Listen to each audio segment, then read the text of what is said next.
Desde 1874, Argentina está gobernada por el Partido Autonomista Nacional. Aunque la Constitución vigente establece instituciones políticas republicanas, representativas y federales, en la práctica son unos pocos los que manejan los hilos del país. El Partido Autonomista Nacional asegura el triunfo de sus candidatos mediante el fraude electoral. Esta práctica solo es posible porque el voto no es secreto ni obligatorio y porque el partido gobernante confecciona los padrones e intimida a los opositores en el momento de la votación. Pero en 1889, muchos sectores políticos opositores al gobierno comienzan a reunirse para denunciarlo.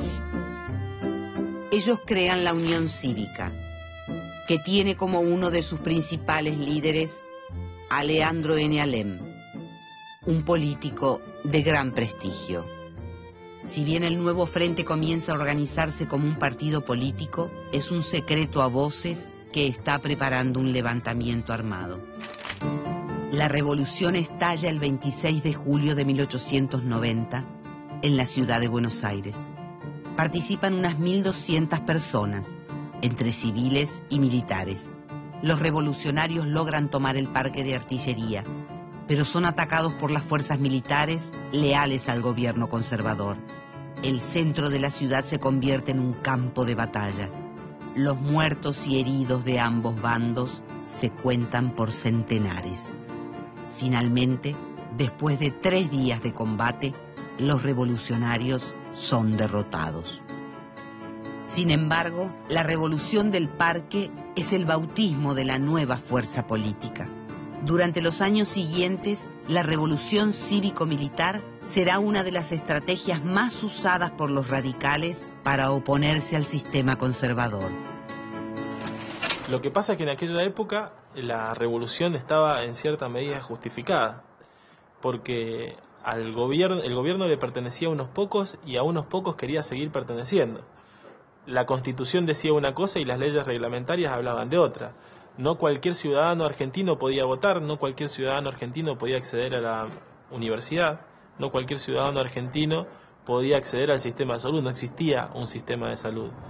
Al acercarse las elecciones de 1892, la Unión Cívica presenta la fórmula Bartolomé Mitre-Bernardo de Irigoyen. Sin embargo, Mitre sella una alianza con Julio Argentino Roca, el líder del partido oficialista, con la intención de presentar una candidatura única. Alem y muchos otros partidarios y dirigentes de la Unión Cívica rechazan este pacto de manera tajante. El partido se divide. La Unión Cívica Nacional, liderada por Bartolomé Mitre, se nutre de aquellos que apoyan la alianza con el partido oficialista. Por su parte, la Unión Cívica Radical, liderada por Alem, reúne a los que sostienen el principio de no pactar con un sistema político fraudulento, bajo ninguna circunstancia. Así nace formalmente el que se convertirá en el partido de mayor persistencia en la historia argentina. La Unión Cívica Radical se abstiene de participar en las elecciones de 1892 y denuncia el triunfo de Luis Sáenz Peña por considerarlo ilegítimo. Al año siguiente, estallan nuevas revoluciones radicales en San Luis, Santa Fe, Buenos Aires, Corrientes y Tucumán. La abstención y la revolución cívica se consolidan como las armas de los radicales para oponerse al sistema. Alem decide incorporar el nombre de Unión Cívica Radical porque decía que se nos ha llamado radicales e intransigentes y que aceptamos ese nombre con orgullo porque no vamos a transigir con las ambiciones de los impacientes ni hay quien pueda matar este espíritu que se llama radical. Y a partir de ahí, la Unión Cívica Radical. A pesar de su abstención en las elecciones, la Unión Cívica Radical se convierte en el primer partido moderno con representación política en todo el país. Sus seguidores provienen de todos los sectores sociales. Leandro Alem sigue siendo el presidente del partido y su máxima figura. 3 ideas fundamentales se desprenden de su pensamiento: la necesidad de descentralizar y limitar el poder del Estado, el sufragio universal como medio para moralizar la política y la creación de partidos políticos que representen a la nación. Pero otros dos políticos comienzan a disputar el liderazgo de Alem. Uno es Bernardo de Irigoyen, un hombre de gran fortuna y prestigio, que tiene una posición más moderada que la de Alem y está dispuesto a negociar con el oficialismo. El otro líder que emerge es el sobrino de Alem, un hombre cuyo estilo político parece propio de un conspirador. Su nombre es Hipólito Yrigoyen. Hipólito ha convertido a la Unión Cívica Radical Bonaerense en una organización de gran poder. Pese a ello, dentro del partido muchos desconfían de él, especialmente los dirigentes ligados a las clases altas. El ADN de las semillas sembradas en la Revolución del 90 fue continuado por Hipólito Yrigoyen, quien con gran perseverancia reclamó la lucha contra el fraude electoral. No era una persona que encantara por su oratoria, porque de hecho no la ejercía casi nunca, sino por el carisma que tenía justamente en esa fuerza moral que transmitía a sus allegados. Para sorpresa de muchos, un gran cambio está por ocurrir. El estado anímico de Alem se va deteriorando por muchos motivos, entre los que se encuentra la sensación de fracaso político. El 1 de julio de 1896 se quita la vida. Tras la muerte de Alem, la conmoción política en el radicalismo es enorme. Bernardo de Irigoyen es elegido como nuevo presidente del partido y pacta con el sistema.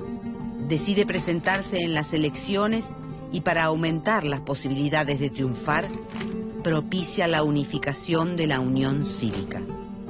Pero Hipólito Yrigoyen rechaza el acuerdo y disuelve la Unión Cívica Radical Bonaerense, recluyéndose en el campo. El radicalismo se debilita.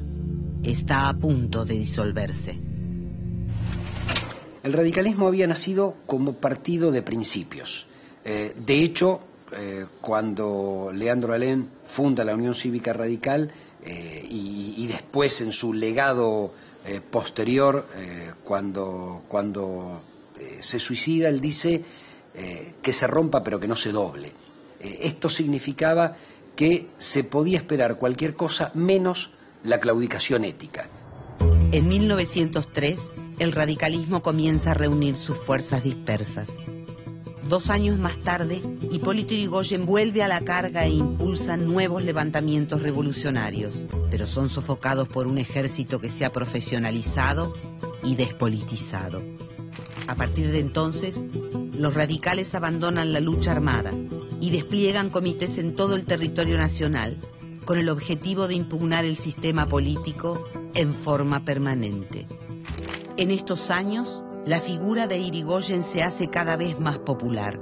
Su doctrina política se apoya en 2 pilares: el régimen y la causa.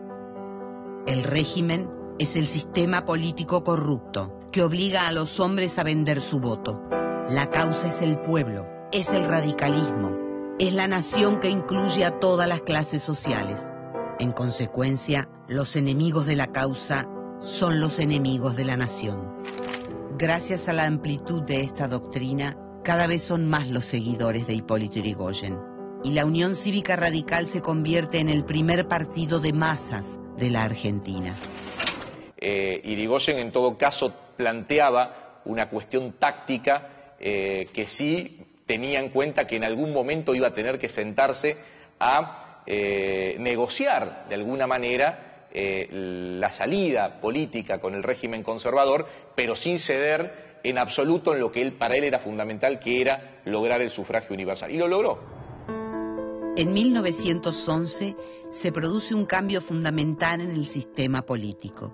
Un cambio que posibilitará que la Unión Cívica Radical se presente a elecciones nacionales y provinciales después de años de revoluciones y abstención. Mediante una ley que lleva su nombre, el presidente Roque Sáenz Peña establece el voto secreto, obligatorio y universal para todos los hombres. Entre 1912 y 1916, el radicalismo obtiene la gobernación de varias provincias y suma una importante cantidad de diputados nacionales.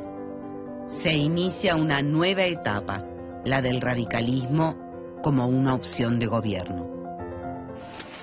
Es el acceso al poder o la llegada al poder de los hijos de los inmigrantes, de la clase media porteña, y también de lo que la oligarquía llamaba la chusma, es decir, de aquellos que vivían en los conventillos y que representaban los sectores más bajos de